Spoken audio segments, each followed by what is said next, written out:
Ótimo.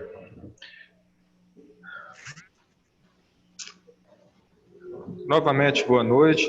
Sejam todos vocês bem-vindos à aula da disciplina Silvicultura. Eu vejo que a galera está presente, né, em peso, 21 estudantes. Todos vieram da mecanização agrícola? Ou não? Todos assistiram comigo mecanização agrícola? Deixa eu ver no... Beleza. Sim. Bom, galera, a silvicultura, né, nessa disciplina de silvicultura, ela é destinada ao estudo, né,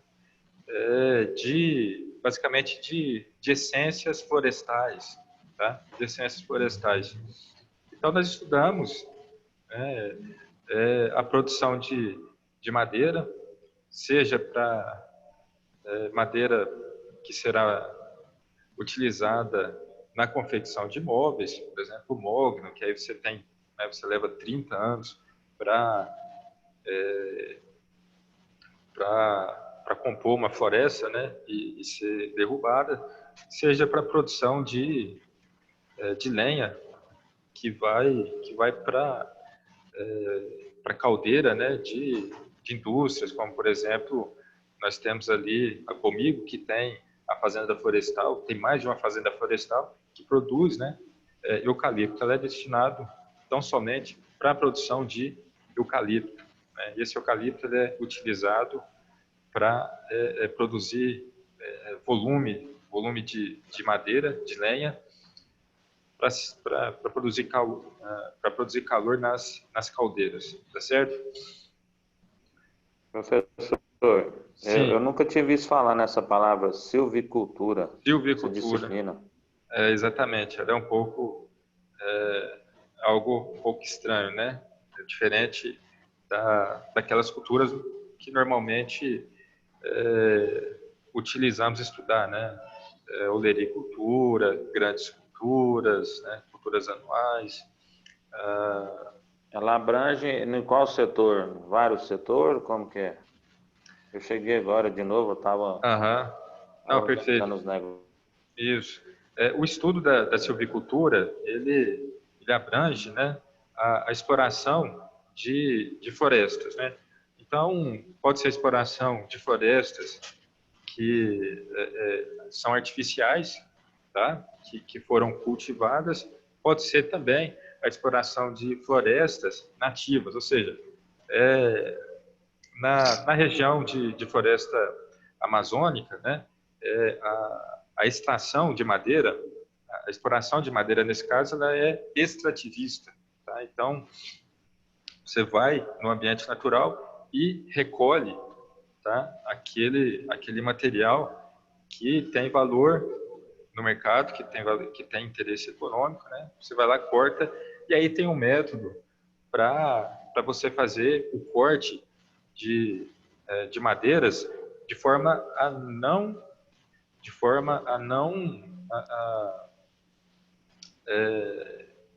como eu posso dizer, de forma a permitir que aquela população de plantas, tá, ela não seja comprometida, né, nas suas gerações vindouras, né, nas suas gerações seguintes. Tá? Então, é feito a escolha das árvores que podem ser abatidas, tá? E a extração dela, a retirada dela do meio da floresta é feita também com todo cuidado para não devastar, né, espécies menores, né? Tá certo? Então, pode ser de forma artificial e pode ser extrativista. Beleza? Mas, nessa aula introdutória, eu quero abordar com vocês, perfeito, eu quero abordar com vocês um pouco da estrutura dessas espécies, né? Dessas espécies perenes, perfeito? Um um pouco da estrutura. E eu quero falar para vocês, mais especificamente, sobre os anéis de crescimento. Tá? Quem aqui já teve a oportunidade de pegar aqui, sei lá, uma madeira aqui, sei lá, peroba, né? E depois de cortada, abatida a peroba, você olhar, não, aqui ela tem 70 anos, tá? Alguém já teve a oportunidade de fazer uma contagem de anéis? Não, não teve, né? Pois esse é o conteúdo, né, dessa aula introdutória. Tá? Vamos conhecer um pouquinho, né, desse assunto. Perfeito? Deixa eu colocar no jeito aqui.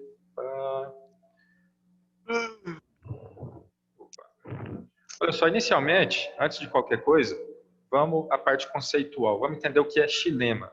Eu vou ler o texto aqui, vocês me acompanhem.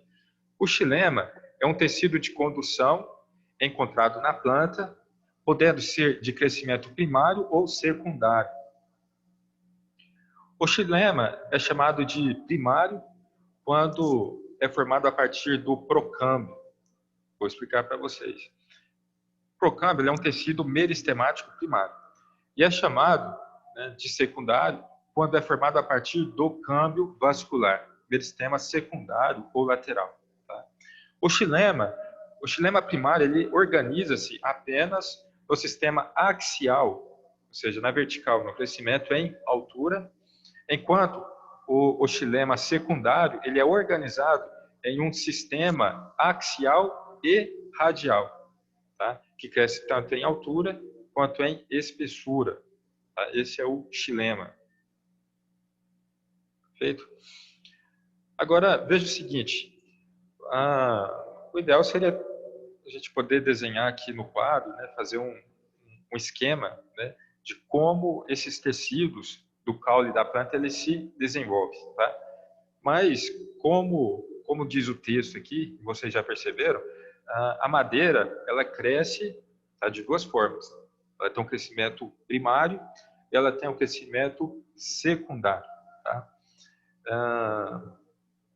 O crescimento primário, ele é relativo, né, à planta que começa pequena e que vai crescendo e que vai crescendo. E no caso das plantas perenes, ela vai crescendo até atingir, né, a altura de um arbusto, né, de uma planta que a gente chama de uma árvore frondosa que produz grande sombra e etc. Tá? Então ela cresce para grandes alturas, beleza? O crescimento secundário, imagine vocês, se a planta ela continua a crescer, né, apenas verticalmente, ela não cria uma sustentação do caule, tá certo? Ela não cria uma sustentação do caule. Então ela cresce naturalmente, né, e intuitivamente, a gente sabe que ela cresce também em espessura. E ocorre o seguinte, no caso das plantas perenes, quando chega a estação chuvosa, quando chega ali a estação chuvosa, mês de outubro, né, isso vai depender da região, ela começa a vegetar, ela começa a produzir células, né, e a expandir. Tá? Ela produz células em quantidade e depois ela começa a expandir o volume dessas células. Tá? Então, isso na estação chuvosa. Entenda? Na estação chuvosa, ela expande.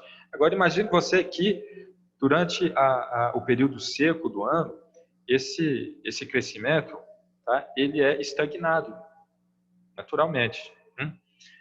Não existe umidade no solo, tá? Para promover essa continuidade, né? Esse crescimento contínuo. Então, ela fica estagnada.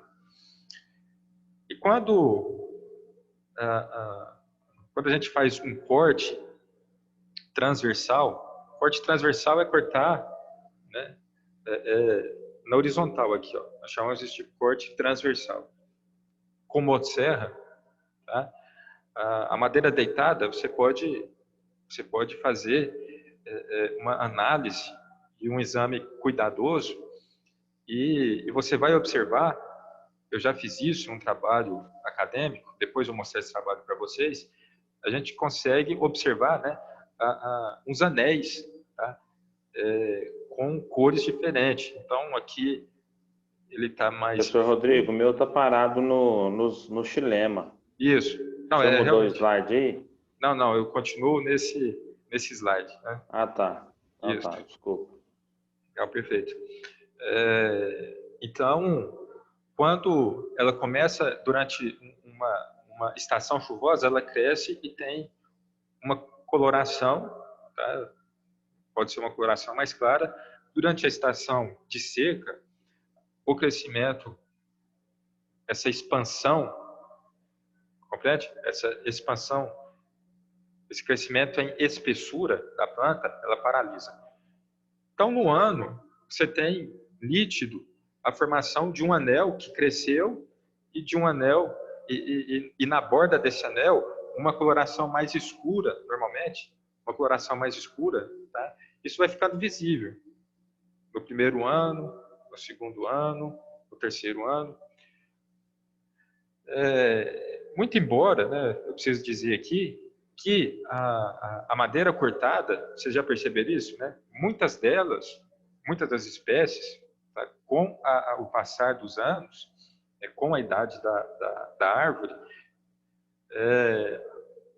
o núcleo, tá, a porção, nós chamamos de medular, né, porção medular do tronco, aquela parte mais central, aquela parte mais interior do caule, ele fica oco, né?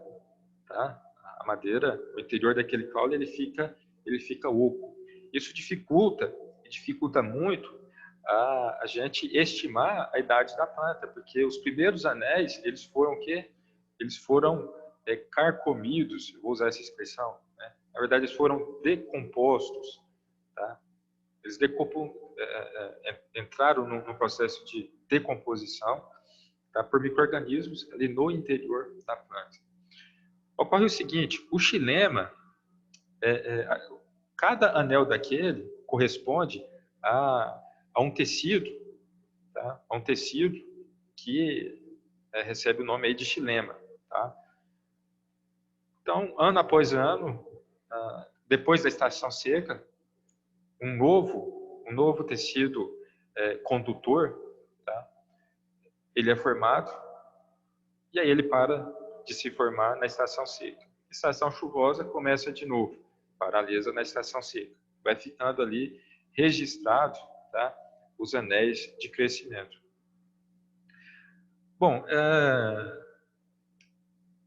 nós fizemos um trabalho, eu vou mostrar mais adiante para vocês, lá em Juara, no curso técnico, não é curso superior não, lá na galera do curso técnico em agropecuária, nós fizemos uma pesquisa, eu fiquei muito contente com o resultado dessa pesquisa, tá? Eram duas garotas, duas meninas, estudantes, e elas gostavam muito de florestas, né? O pessoal lá daquela região gosta muito tá? Não, professor, nós queremos estudar a população de peroba e umas outras 4 ou 5 espécies, né? E aí, lá naquela região, o que mais tem é serraria, tá? Tem muita serraria lá. E aí eu falei para elas, vocês não vão conseguir fazer esse estudo, porque você tem que entrar no meio, né? Tem que embrenhar na mata, e lá era muito, muito perigoso, né? Onça, animal, né? Por exemplo, na estrada, eu pegava a estrada, encontrava com frequência, né? Cobra, veado, anta, né, que cruzava a estrada, a gente encontrava com frequência. Realmente vegetação muito fechada. Então, não, vocês não vão entrar na floresta. Vocês não vão entrar na mata, né? E a gente encontrou um meio muito, acho que muito oportuno, né? E no final se mostrou um meio muito eficaz também de fazer o estudo daquelas 5 espécies. Ou seja, tinha uma serralheria lá, né? Galera que cortava madeira, extraía madeira, mas era muita madeira, viu? por dia, diariamente, era caminhões de tora que saía daquela região lá, meio norte do estado ali do Mato Grosso, lá no município de Juara. Tá? Então, nós fomos lá e fizemos essa parceria com o dono da serraria, né? E toda aquela madeira do pátio, né? O que era peroba, eu me lembro bem da gente estudar peroba. As outras, a gente vai ver o trabalho aqui, né? E rememorar, tá? Então, eu me lembro bem de fazer, né? Das meninas irem lá, né? E pegar 20 exemplares de cada espécie. Então, peroba, nós fizemos lá 20. Aí nós fizemos essa estimativa, né, da idade das plantas, e eu me lembro que as árvores elas eram, às vezes, um tronco não muito espesso de peroba, ela tinha mais de 50 anos, com tranquilidade, né? A gente encontrava essas árvores lá e fizemos esse estudo. Então, isso só foi possível, né?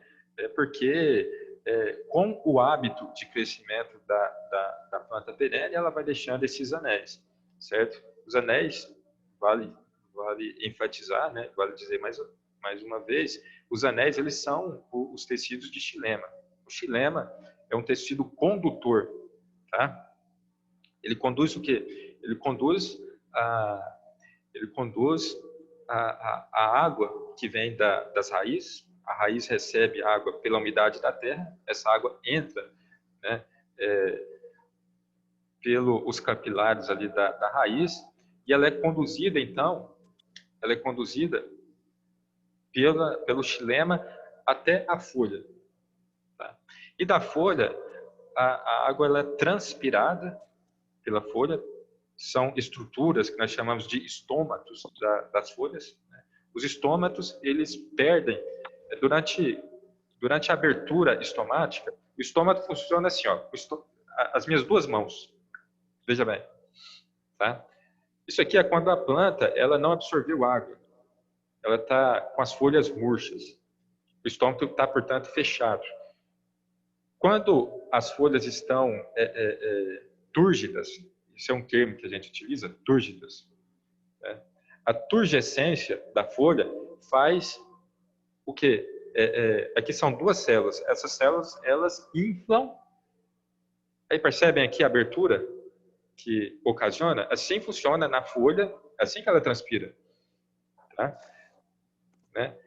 Essa abertura produzida aqui, a irradiação solar vai fazer evaporar, né, conteúdo úmido, né? Vai fazer evaporar a água da flor. E aí imagine vocês que a planta tem coração, né? Imagine que em animais toda a circulação, né, que é feita através do sistema circulatório, né, o sangue em lugar da água, que na planta é a água, no nosso caso é o sangue, ele é bombeado pelo coração, naturalmente. Mas a planta ela não tem coração. Tá?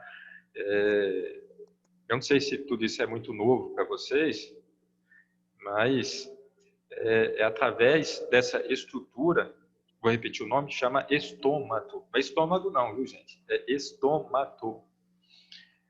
O estômato, ele promove, né, uma sucção. Veja que o estômato, ele abre, perde água, e a água perdida, ela precisa entrar novamente, né? Então, é uma sucção, é uma pressão negativa, né? É uma sucção, que também pode ser chamada de tensão, né? Que é causada no interior do xilema. E assim, a água flui, né? Ela é succionada até o ápice da árvore. Então, o mecanismo, quem promove isso é o quê? São as folhas. E as folhas têm o quê? Tem uma enormidade de estômagos. Tá? E por que eu estou falando disso? Bom, para dar uma explicação mais completa acerca do que são os anéis de crescimento, né, que são esses tecidos, né, condutores de água. Tá? Então, assim nós fazemos a contagem dos anéis de crescimento. Veja bem, eu vou ler aqui e depois explicar a figura. Os anéis de crescimento são círculos observados no xilema secundário do tronco de algumas plantas, principalmente aquelas de clima temperado. Em outras palavras, né, basicamente é o seguinte, o anel de crescimento ele é o que se chama de xilema secundário, né, em plantas perenes. Os anéis são formados graças a uma alteração na atividade do câmbio vascular. O câmbio vascular é o meristema lateral responsável por dar origem ao xilema secundário. Eu gostaria de representar isso no quadro, mas basicamente nós temos o xilema primário e o secundário. O secundário eu já expliquei para vocês.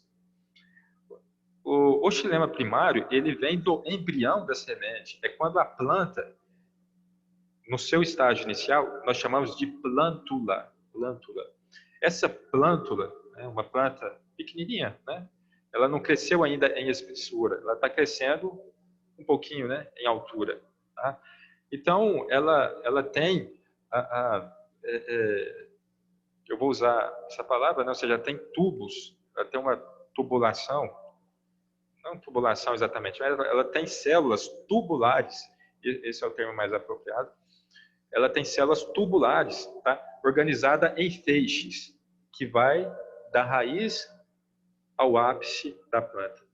Beleza. Esse é o xilema primário, que serve apenas para plantas novas. Plântulas, né, como nós chamamos. Beleza. Agora, o xilema secundário ocorre quando essa planta, que é uma espécie perene, ela já chegou a uma altura e ela começa a crescer, o quê? Em espessura. Aí é que ela começa a crescer, formar xilema. Vou lembrar vocês, o xilema primário eram feixes. Tá? O xilema secundário são anéis, tá?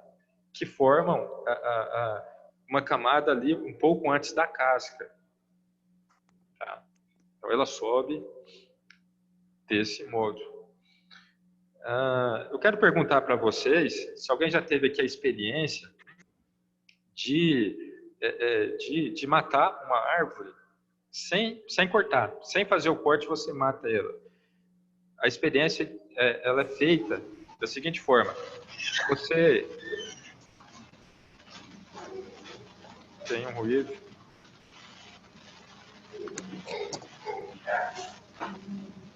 olá. Vou furar a cabroca e aplicar picloram. Peraí que tem um ruído aí, eu peço ao colega que tiver com o microfone ligado, emitindo esse ruído, né? Não dá para saber quem é.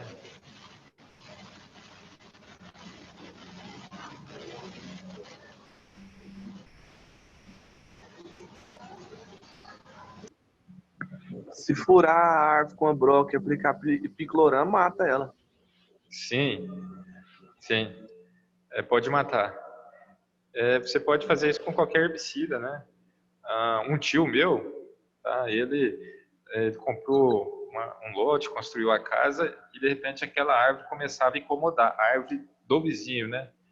E aí ele pediu ao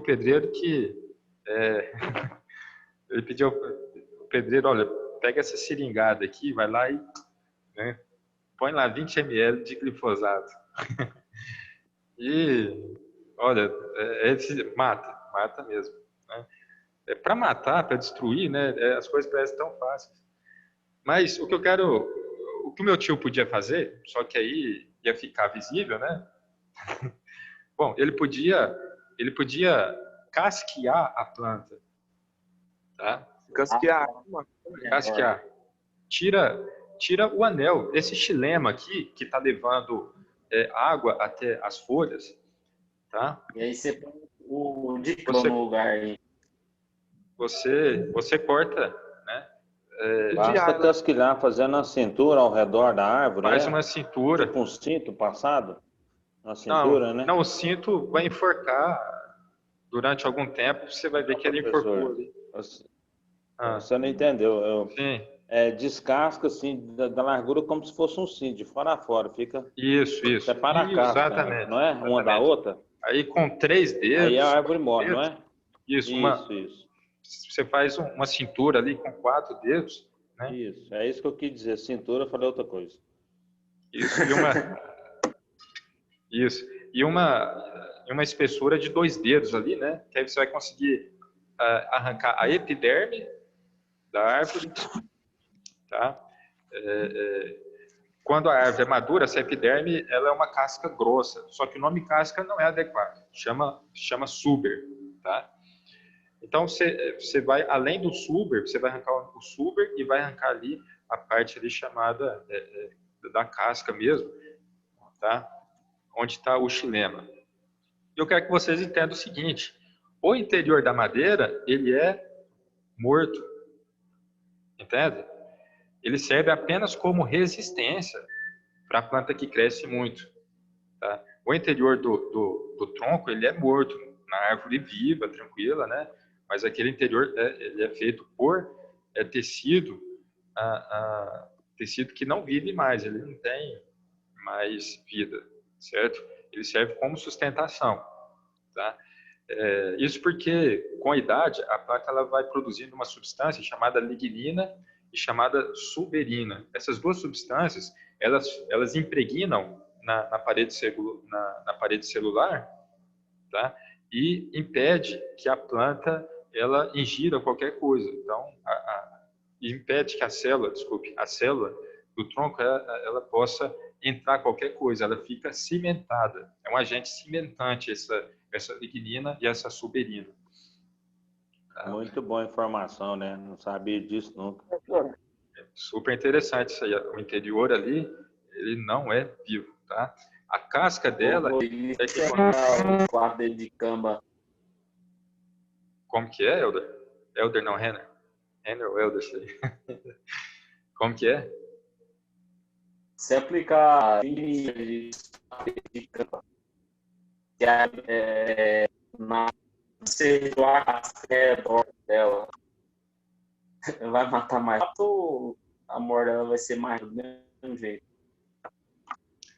Bom, eu entendi mais ou menos, mas o seu áudio ele tá picotado, então se você puder escrever vai ficar bem legal. Mas eu posso te responder. Tá uma bosta.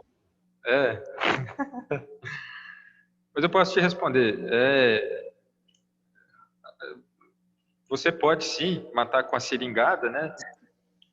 Faz essa experiência. Se você tem uma árvore sua, da sua casa, viu? Não vai fazer igual o meu tio. Vou ver aqui. Com a seringada de glifosato. Então, 2,4 dele de tema. Certo. Não faça isso, não, deixa. Mas enfim, se você fizer, você me conta. Porque eu não fiz, não. Mas o jeito realmente seguro de você, né? Eu não tenho aqui o 2,4 de cama. Certo. Mas o jeito realmente seguro, isso você encontra em livros de biologia, né? Você casqueia a árvore, tal como o colega aí explicou, né? Você faz uma cintura, né? Tirando a casca ali. E ao fazer isso, você tá removendo o xilema, tá?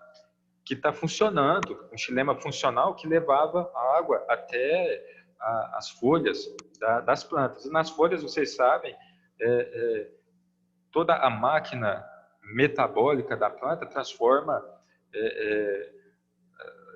água e CO2 em glicose. Glicose vai se transformar em proteína ou açúcar, que vai encher grãos e sementes e etc. Né? Assim funciona. Ô, professor, sim. Eu tô vendo você falar muito de 2,4-D na árvore. Tivemos uma experiência aqui próxima aqui, esses dias. A pessoa fez, né, para poder matar uma madeira, para poder, tipo assim, tirar essa madeira. E aí o IBAMA chegou, né, recolheu um pouquinho da amostra daquela madeira e viu que tinha veneno. Mutaram o cara lá por conta dessa, tipo assim, que fez o veneno para a madeira morrer, né, para poder, tipo assim, virar a madeira legal para corte. Certo. E aí fizeram o exame, né, na árvore e constataram que o cara tinha usado veneno, né, para poder matar. Eles aplicaram uma multa enorme no cara aqui. Pois é. Povo chato, né? Pra quê? Bom, mas enfim. Oh, É. mas é. Eu entendi que o colega Fernando quis dizer aí que o cara simulou uma morte para a árvore para ele aproveitar a Pra madeira. ele poder cortar, né? Só que aí ele não deu sorte que o Ibama chegou, né? Fez um teste na árvore para ver se era uma morte mesmo, mas foi provocado.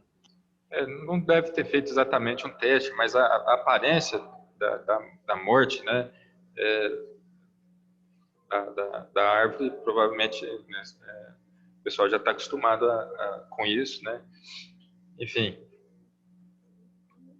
o Hauer escreveu aqui, no caso seria o cerne da árvore. Veja, Hauer,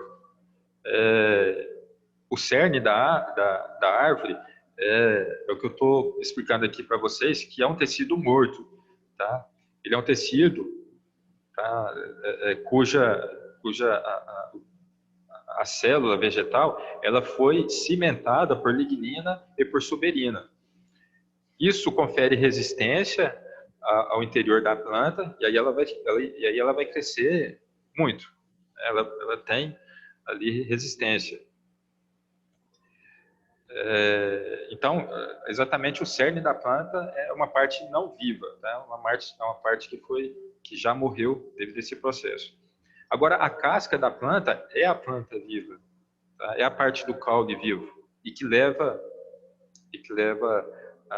transporta, né, para cima água e minerais e que transporta para baixo o que a gente chama de seiva elaborada, né? Ou seja, aquele conteúdo que foi produzido nas folhas, né, e que vai alimentar o resto do tecido das plantas, né, até a raiz. Perfeito? Então, ano após ano, esse tecido ele vai crescendo e quando ele cresce, ele produz suber para fora. Entenda o suber como a casca, aquela casca grossa, sabe? Entenda ela como a casca, o suber, ela produz suber para fora, perfeito? E produz xilema para dentro. Quando ela produz xilema para dentro, no primeiro ano, ok. Nos anos seguintes, esse xilema ele vai ser cimentado, vai ser lignificado, tá? De forma que no interior você vai só acumulando tecido morto e tecido resistente, duro. Tá? Então assim vai formando os anéis de crescimento, ano após ano. E com um corte transversal da madeira, nós podemos fazer a contagem desses anéis. E nós sabemos que cada anel ele é produzido em um ano, porque em um ano você tem a estação de crescimento e a estação de paralisação desse crescimento. Tá? E tem trabalhos aí na literatura que estima a idade de plantas através disso. Tá? Não é necessário fazer um corte transversal e derrubar a árvore. Né? No caso do trabalho que as minhas estudantes fizeram lá em Mato Grosso, as árvores elas já estavam abatidas, né? Elas pegaram 20 árvores lá de peroba, tá? E lá do pátio da serraria, né? E foram estudar. Mas se você for um cientista e quiser estudar a idade de, sei lá, de árvores, imagine você a castanheira do Pará, né? É uma essência florestal que ela é interessantíssima. O pessoal não quer cortar a castanha do Pará porque produz a castanha, que é um produto, né? Eu me lembro bem de ver uma carga de um caminhão cheinho de castanha do Pará saindo do norte do Mato Grosso, né? Na época, um estudante que cursava o nosso curso lá de técnica agropecuária e mais alguns produtores lá fez uma carga de um caminhão para transportar. Imagine você que por lata dessas aí de tinta, né, por lata ali, recebia-se R$15 por castanha, por lata de castanha. Imagina todo um carregamento desse. Então, a castanha do Pará, a galera tem interesse em manter essa árvore em pé. E se a gente fosse estudar a idade dessas árvores, né, certamente não podia derrubar seria necessário ali, com uma broca, né, um aparato ali especial, broquear a árvore até o seu centro e retirar. Agora, um aspecto, eu já disse isso, né, que atrapalha é a parte da medula, né, a parte mais central do tronco, tá, ela fica bocada, né, então é difícil estimar a idade, porque simplesmente deteriorou, perfeito? O Howard escreveu aqui, tá parecendo aquela galera que apresenta no YouTube, o padre Fábio de Mello, aquela galera lá, o Howard. O Howard mandou aqui uma pergunta.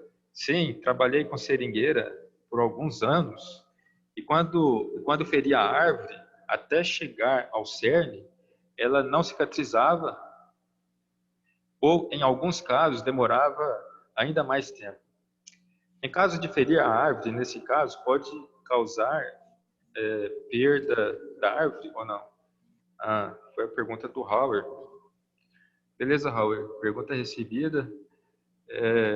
Então, você mexeu com seringueira. Caramba. Sim. E a extração da borracha é feita, né? Você tem que agredir a casca da árvore, né? Fazendo aquela... para sangrar a seiva elaborada. Veja bem, quando você faz aquela raspagem, o Howard, você atinge o floema da planta, né? E aí aquela seiva com aspecto leitoso, né? Ela desce e dá o conteúdo do látex, né? Veja bem, você faz isso, mas você não retira aquele tecido, né, do floema. Você apenas agride, né, mas não retira ele. Então, por isso, a planta, de fato, ela não morre, né? E ainda bem que não morre, porque é o método, né, da gente produzir a borracha. Beleza? Galera, se tiver pergunta, pode ir mandando aqui, ó, no chat. Estou atento aqui ao chat. Muito bem.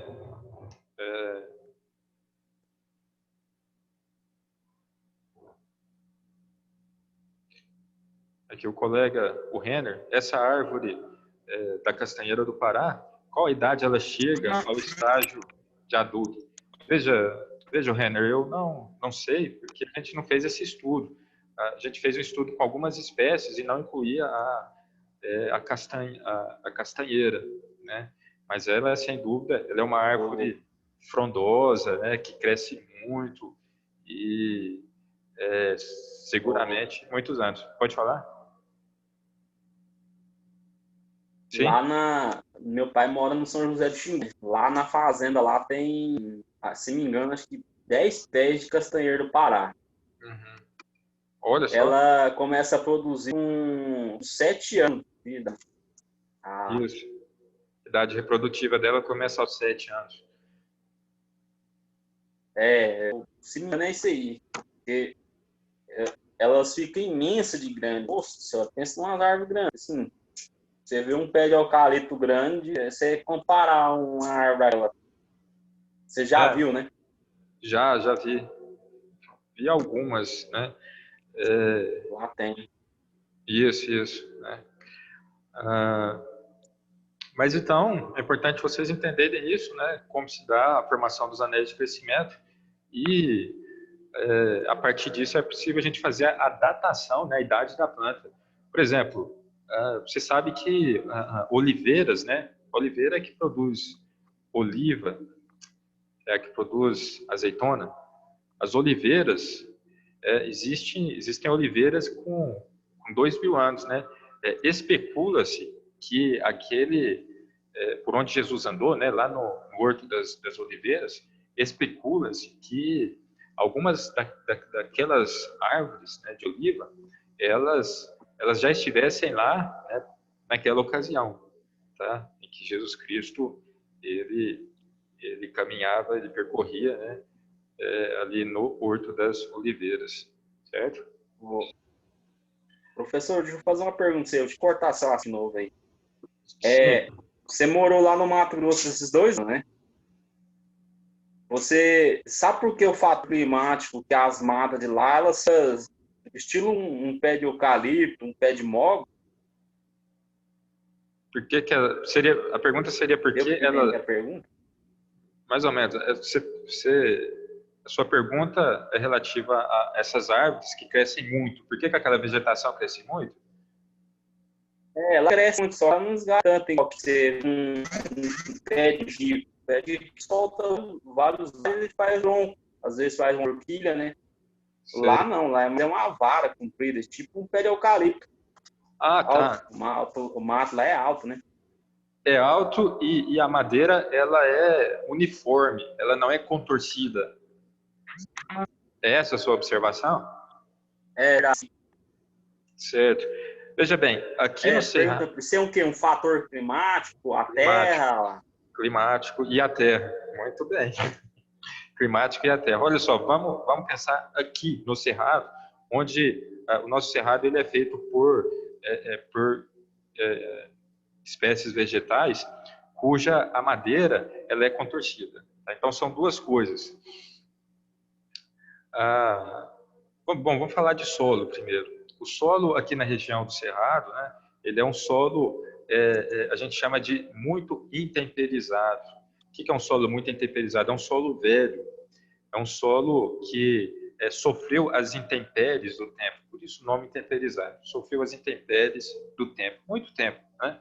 Então, predominantemente aqui a gente tem os latossolos, né? Esses solos, a característica dele é que são solos que já perderam muitas bases, né? Cálcio, magnésio, já lixiviou muito cálcio, magnésio, potássio, e acidificou muito, né? pH muito ácido, do tipo pH 4, mais ou menos. Então, especula-se, né? Isso não existe uma certeza, até onde eu saiba, que existe uma interferência, né, desse nosso solo ácido, né, que ao longo da evolução das espécies que aqui nós temos, originou essas árvores, né, que crescem menos. Tá?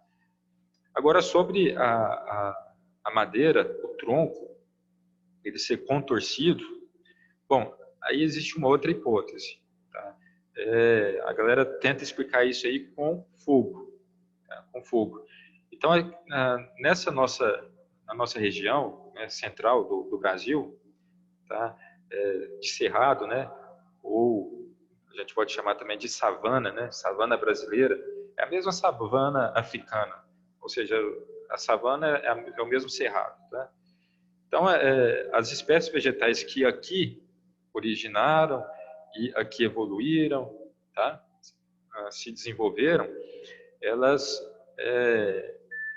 estão aqui em uma região de clima, tá? Com um período seco muito pronunciado, né? Um longo período, né, de seca muito pronunciado. Então, isso daí resulta, né, muito fogo. Então, existiu muitos eventos de fogo, tá? Muitos eventos de fogo e as árvores elas foram evoluindo, tá? De forma a produzir uma casca às vezes mais grossa para resistir esse fogo. E essa temperatura parece ter influenciado também, né, na torção do caule. Perfeito? Então, foi o Helder que perguntou? É isso aí, Helder. Tá beleza? Bom, seguindo adiante. Foi o Helder. Isso. Muito boa pergunta, que ele próprio respondeu. No slide seguinte, ainda sobre análise de crescimento. Pessoal, tá lento demais ou vai nesse ritmo mesmo? Vocês querem que passe o slide mais? A gente vai nesse bate-papo? Mais tranquilo? Mas nesse bate-papo aí tá mais tranquilo, dá para entender melhor. Muito melhor, né? Não adianta nada ficar correndo acelerado e chegar lá na frente e não entender nada. Isso. Ah, beleza. Então, vamos nessa. Então, aqui veja no texto aí. Nas regiões de clima temperado, a atividade do câmbio ela é muito intensa durante a primavera e o verão, diminuindo progressivamente no outono até cessar por completo no inverno. No fim do verão, quando está encerrado mais um ciclo de atividade, o câmbio... No final do verão, quando está encerrado mais um ciclo de atividade, o câmbio produz vasos lenhosos de paredes grossas e lumen estreito, que constituem o lenho estival. Entenda-se aí como lenho, como a palavra lenho, né? Entenda-se o xilema que eu já expliquei para vocês. Na primavera, ao retomar o seu funcionamento depois do repouso invernal, o câmbio produz vasos lenhosos de paredes delgadas e lumen grande, que constituem o lenho primaveril. Bom, galera, isso daqui que vocês percebam, né? Essas palavras, elas são muito rebuscadas, né? É uma forma de explicar aquilo que eu já havia dito, tá? Só que aqui, como explicação, realmente usando palavras técnicas, né?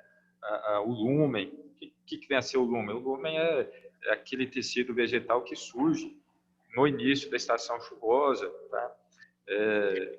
Formando aí o lenho primaveril, tá? Então, basicamente, basta entender aquilo que eu havia explicado, né? Em outras palavras, de uma forma mais científica, esse texto apresenta aquela mesma informação, beleza?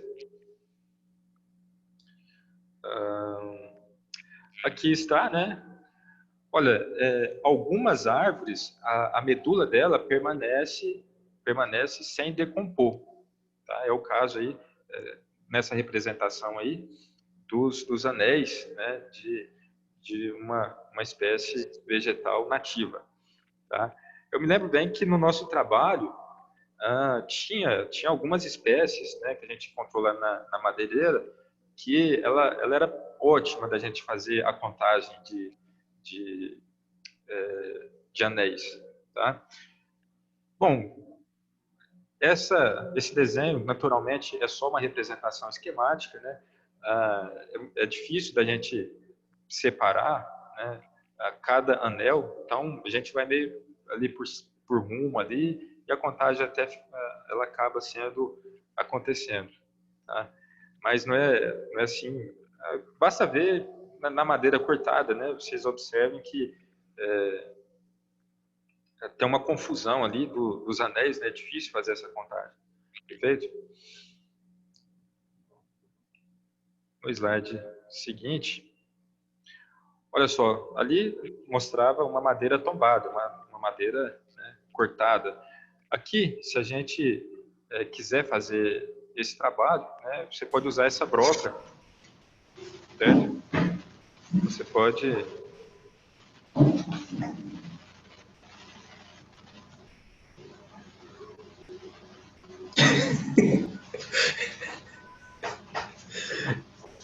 Quem que é? Ignaldo? Quem que é que tá fazendo esse barulho aí?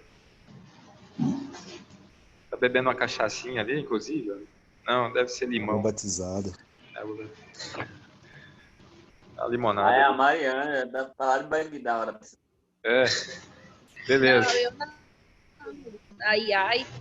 Manda mensagem pro colega que estiver fazendo barulho aí.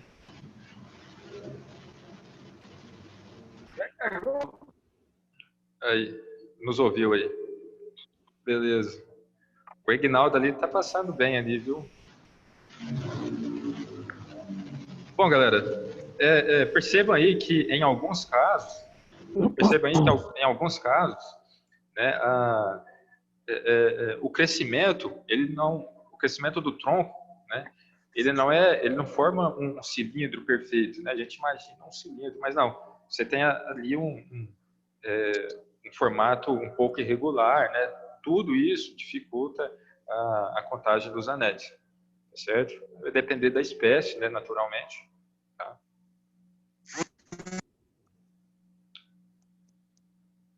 Caiu o sinal. Não caiu, não. Aí,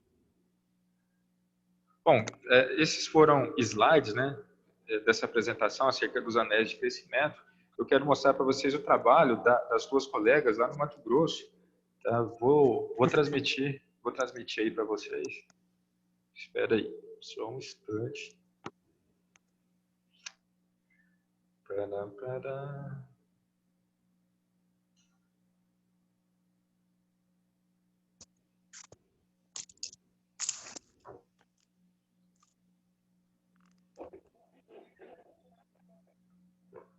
Aí, veja, as estudantes, né, a Jennifer e a Marley, elas fizeram esse estudo aqui, ó, um estudo de 36 páginas. Olha, eu fiquei muito satisfeito com o trabalho, com esse estudo aqui. Tenho a intenção de um dia publicar em alguma revista científica, não deu para fazer isso ainda, mas vamos ver. O título, né, do estudo, veja, avaliação dendométrica das principais essências florestais exploradas em Paranorte. Paranorte era uma região distrital de Juara. Então a gente colocou Paranorte aqui, que era o sítio lá, né, onde tinha essas árvores, beleza? Então o que significa avaliação dendométrica? Vocês já ouviram falar em DAP? O que significa DAP, galera? Lembra-se? DAP, DAP, diâmetro na altura do peito. Bom, aí você pode imaginar, né, naturalmente, o diâmetro na altura do peito é uma medida, né, de circunferência. Na altura do peito, mas se for na altura do meu peito ou de um colega mais baixo, né, isso está despadronizado, né? O diâmetro na altura do peito é, portanto, a circunferência, a medida, né, de circunferência da árvore, tá? Na altura de 1,30 m. Tá? Então, a gente considera um indivíduo de média estatura, baixa estatura, né? Na altura do peito, então, 1,30 m. Então, você chega ali a 1,30 m e mede a circunferência. Diâmetro na altura do peito, isso é, né? Eu quero dizer para vocês que isso é uma avaliação dendométrica, né? Ou seja, chama-se dendometria, né?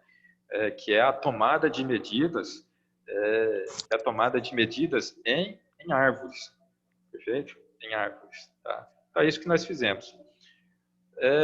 Nesse trabalho, as árvores, eu já falei isso, né? Elas estavam abatidas, elas já estavam lá no pátio da madeireira.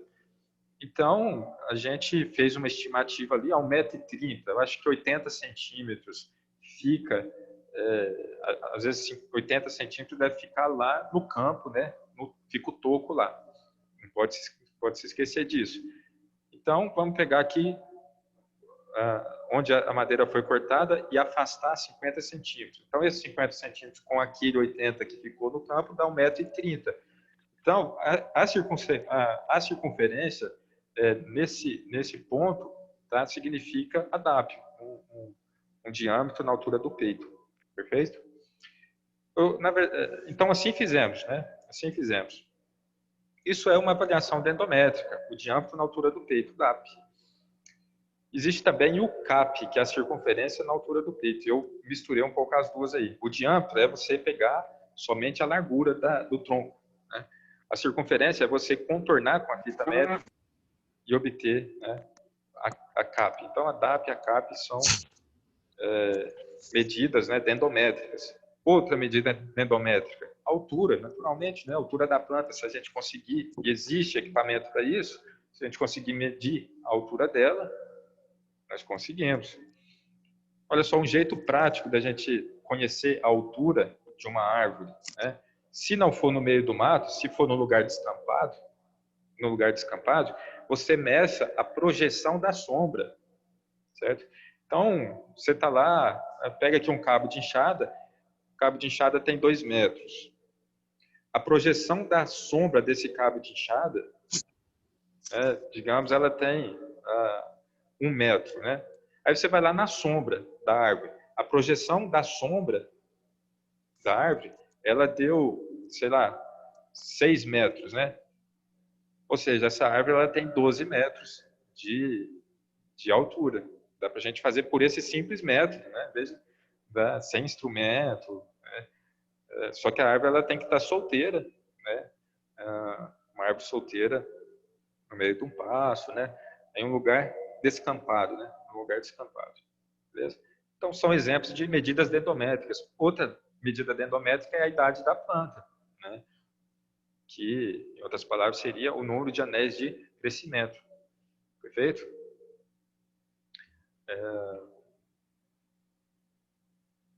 Será que a galera está toda aqui, hein?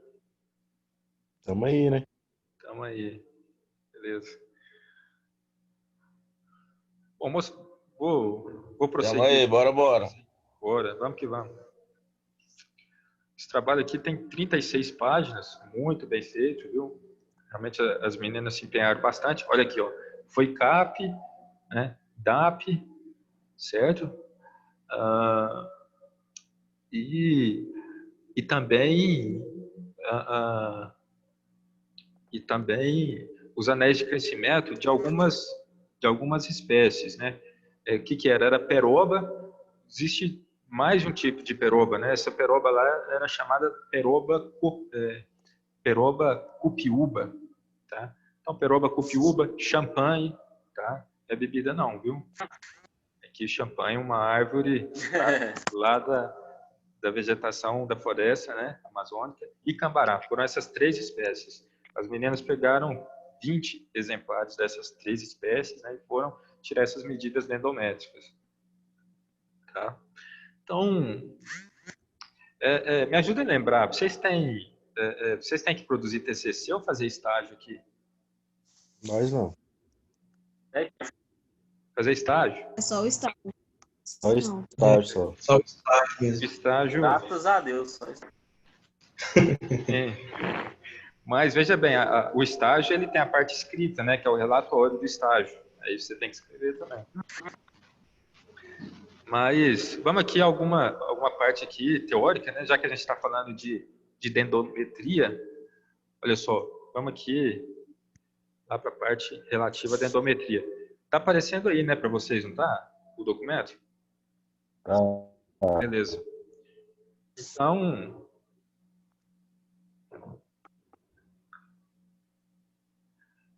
princípios básicos da dendometria, né? Idade das árvores, diâmetro e circunferência na altura do peito, que a gente utilizou. Por exemplo, aqui, né? Aqui a gente tem uma figura aqui, uma representação esquemática, né? As árvores, naturalmente que ela cresce, algumas crescem, né, em um terreno um pouco inclinado, e aí esse 1,30 m ele tem que ser medido,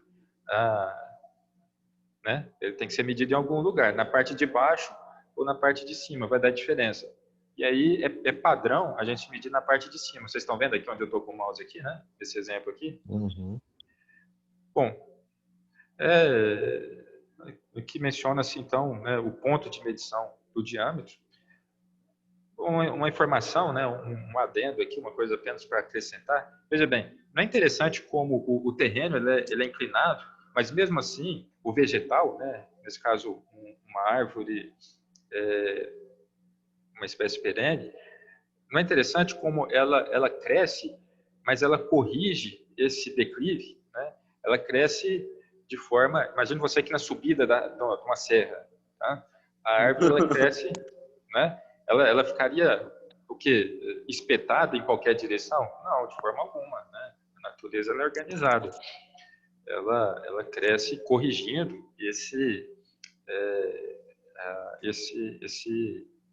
defeito, vamos chamar assim, né? Essa característica do relevo, tá?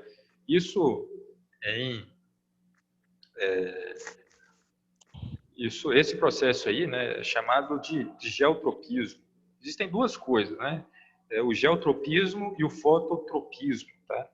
Geotropismo é essa correção que a árvore faz no seu crescimento, ela corrige o relevo do terreno que ela está ali.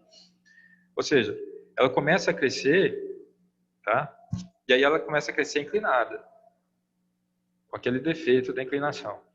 Só que aí, veja bem, porque ela está inclinada, um tronco inclinado, eu não sei como mostrar aqui para vocês, um tronco inclinado, no tronco vai acumular aqui alguns hormônios vegetais, na parte de baixo. Por causa da gravidade, ele acumula aqui alguns hormônios.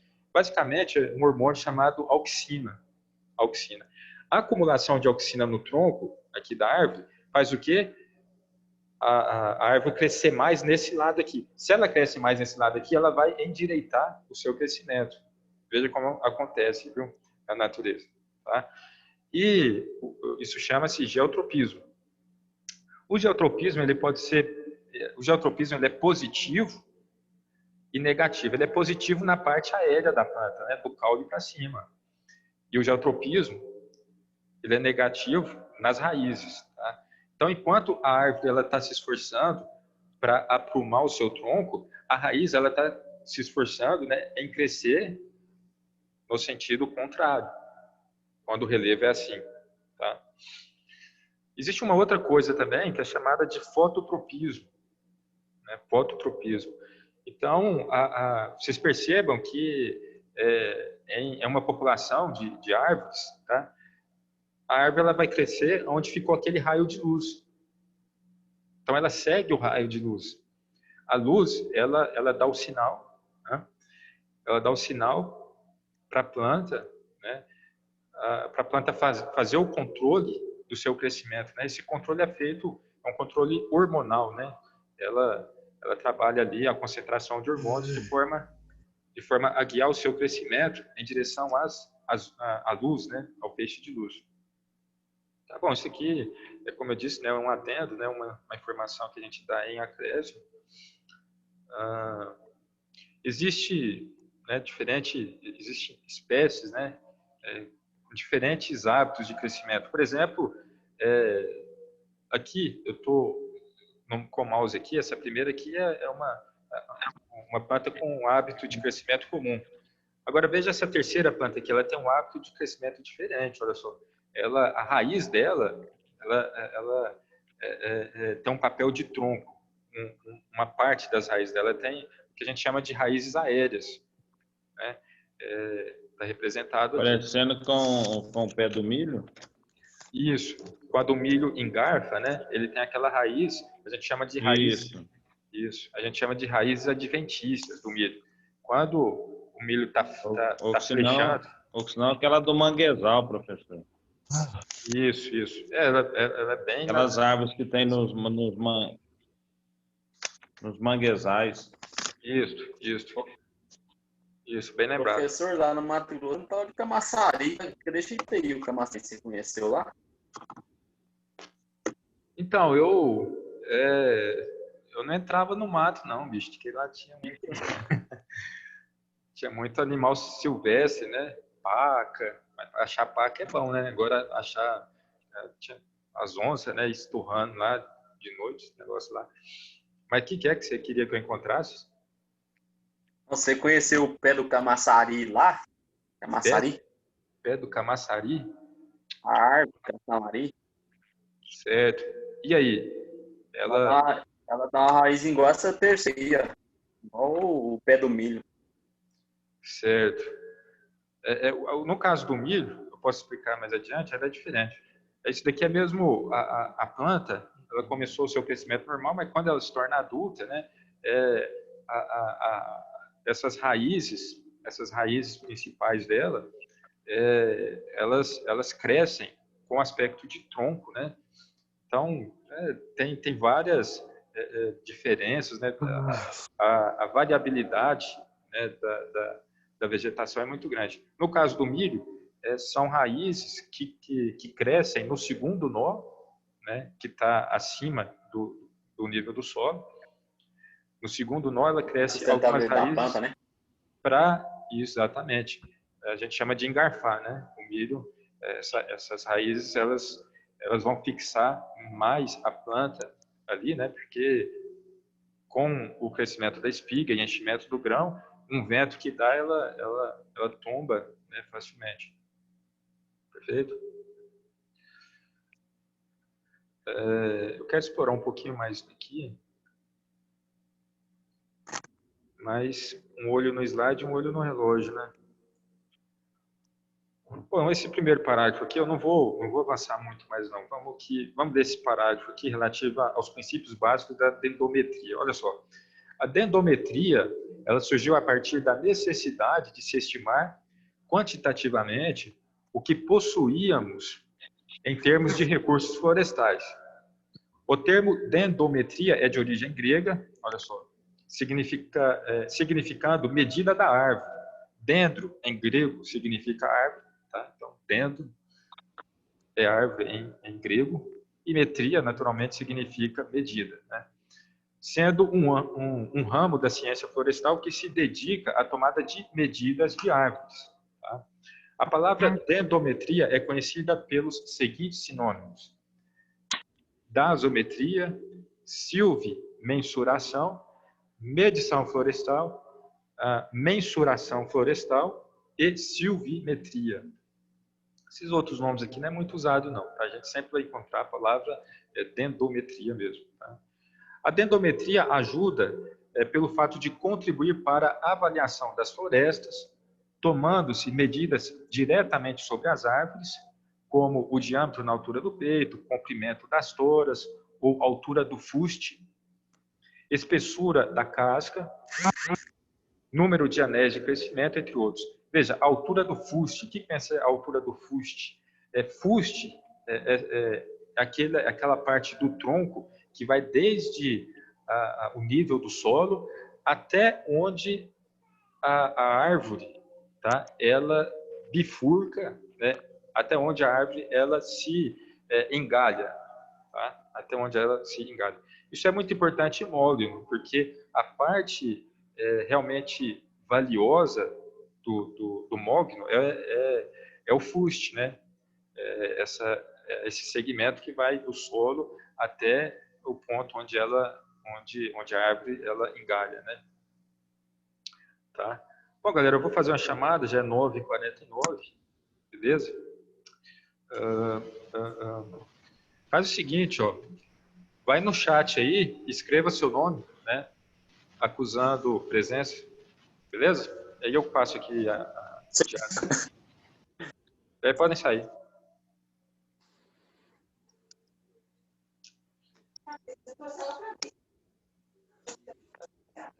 Falou. Valeu, galera. Muito obrigado pela atenção. Se alguém tiver alguma pergunta, pode fazer, a gente vai conversando aqui.